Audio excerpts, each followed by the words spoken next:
Can you believe it? The NFL offseason, the long, torturous NFL offseason is finally over. Just about over. Only 9 days now till kickoff of the 2013 NFL season.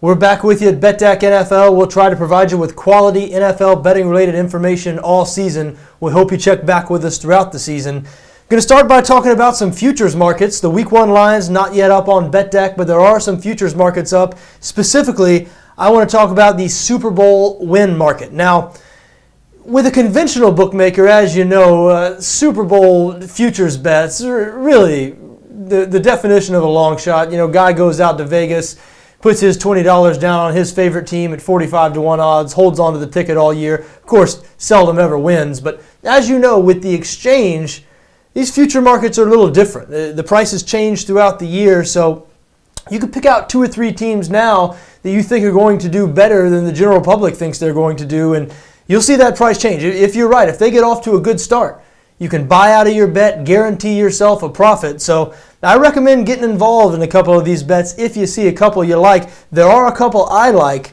I'd like to mention them now briefly. Let's start with the New England Patriots. Now, I know there's been a lot of distractions swirling around New England this offseason. Obviously, the Aaron Hernandez situation, the primary distraction. And New England is a little bit light on the pass catchers right now. No question about it. They need Danny Amendola to stay healthy. They need Rob Gronkowski to get back healthy as soon as possible. Still, the division is crumbling around them. The Jets quarterback situation, the Buffalo Bills quarterback situation. Now, it was just announced today. Doug Marrone announced that he's planning on starting undrafted rookie Jeff Tuel Week 1. We'll see if that holds up. Maybe E.J. Manuel will get back, but an undrafted rookie hasn't started Week 1 since at least 1950, I saw today. It would just be an incredible situation. Jeff Tuel did not start last year for a 3-9 Washington State team. So the Bills and the Jets appear on the fast track to mediocrity or worse. In the Bills' case, worse. I have a little bit higher hopes for the Jets because I think they're going to play some good defense this year. That leaves you with the Dolphins in the AFC East to challenge New England. And I like what the Dolphins did this offseason. I think they'll be improved this year. But are they ready to beat New England? Is Ryan Tannehill ready to take on Tom Brady? It feels like a long shot. So New England, they might not be the most loaded team heading in. Certainly you label Denver as the favorite in the AFC. I like Seattle as the favorite in the NFC. But I think New England will be playing in the worst division in football this year. You don't want to say they've already been handed the division title because many things could happen. A Tom Brady injury would change everything. But I feel very good about New England's chances of making the playoffs.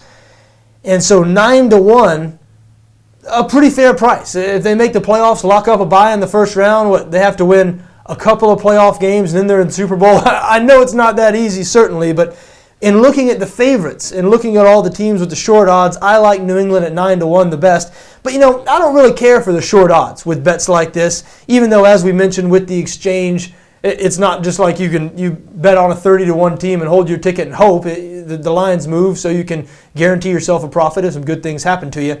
But still, I like the longer odds and bets like this. And one team in particular stands out, caught my eye, and the odds have moved. They've gotten even longer over the last couple of days because of some injuries this team has suffered. That is the New Orleans Saints, currently be had. I say currently. We're speaking now on August 25th. They can currently be had at 28-1 on BETDAQ. Now, the Saints last year had a historically bad defense. They allowed more yards than any defense in NFL history. They brought in Rob Ryan as defensive coordinator. They brought in some players, including drafting Texas safety Kenny Vaccaro in the first round, but a couple of injuries have really hurt him. Victor Butler, out for the season after hurting his knee in OTAs. He was expected to start at outside linebacker. Will Smith, the longtime defensive end who was expected to move to outside linebacker, he's been one of the best players on the defense for quite a while. We just found out today he's out for the season. So just heard a couple hours ago the Saints traded for Paris Harrelson of the 49ers. Harrelson did not play at all last year. Really hasn't been a factor in the NFL for a couple of years. So it's not looking good for the Saints defense, which is not news. That being said, the New Orleans Saints offense is the most consistent, predictable thing going in the NFL. Last year, I guess, Drew Brees had his worst year since being in New Orleans. Saints still finished top 3 in total offense, passing offense, scoring offense. With Sean Payton back this year, we know Sean Payton is very hands-on with that offense. He has control. working with Breeze again, I expect big things from the New Orleans offense, and any improvement on defense is going to be enough to get them into the playoffs. I just think 28-1, it feels like to me the price on New Orleans should be closer to 12-1 or 14-1. I would jump on 28-1, the New Orleans Saints. Let's get to a long shot now, a real long shot. I mean, 28-1, that's somewhat of a long shot, but when looking at the longer odds teams, the only team I saw with longer odds than 50-1 that I would label a good team is the St. Louis Rams. St. Louis Rams, as of today, August 25th, can currently be had at 80-1 on BETDAQ. Now, I understand why. Probably because they're playing in what should be the toughest division in football, the NFC West. San Francisco and Seattle might be the two best teams in the NFC, and I expect Arizona to be improved this year. Bruce Arians' first year out there. However, Jeff Fisher's team flew under the radar last year. They were very good to bettors. They played their division rivals tough.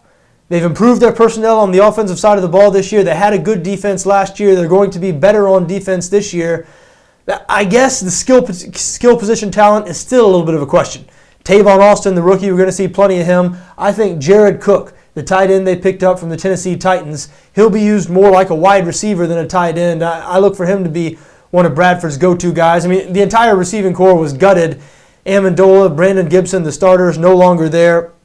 Steven Jackson, longtime bell cow running back, no longer there. So some questions on that offense still, but the line should be better with the addition of left tackle Jake Long. I still have some faith in Sam Bradford. I have more faith in Jeff Fisher, the young Rams defense. And hey, I don't think the Rams are going to win the NFC West. So if I sound like I'm making a case for the Rams being the best team in the NFC, I'm really not.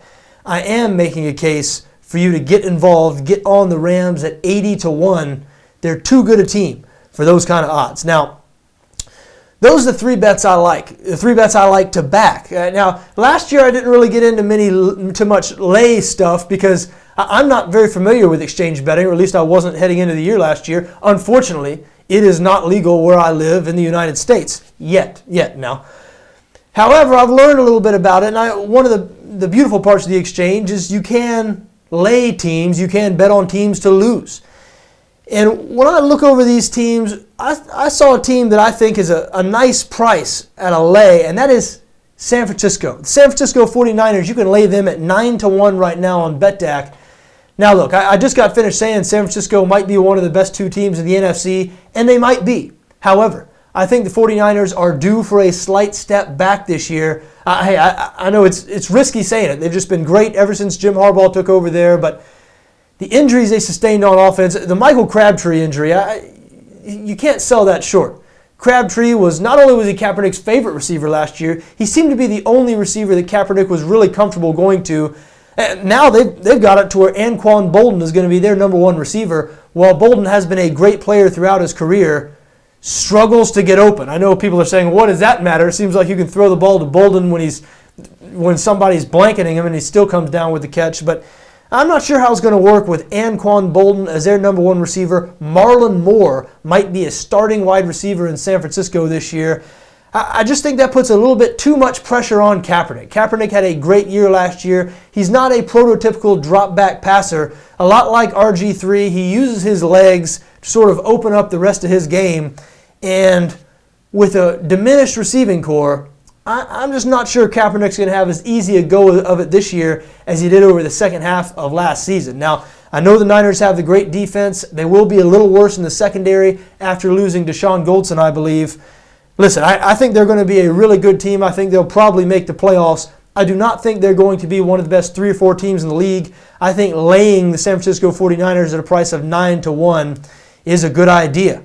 Well, there you have it. That's some of my thoughts on the Super Bowl futures market. This is the first of many preview videos and other items like this year on BETDAQ NFL. We do hope you'll check back the site on a regular basis. And hey, if you have any advice, things you like, things you don't like, John at BETDAQNFL.com, JOHN at BETDAQNFL.com is how I can be reached, or Twitter at BETDAQNFL. I'm John Arnette. We'll speak to you soon.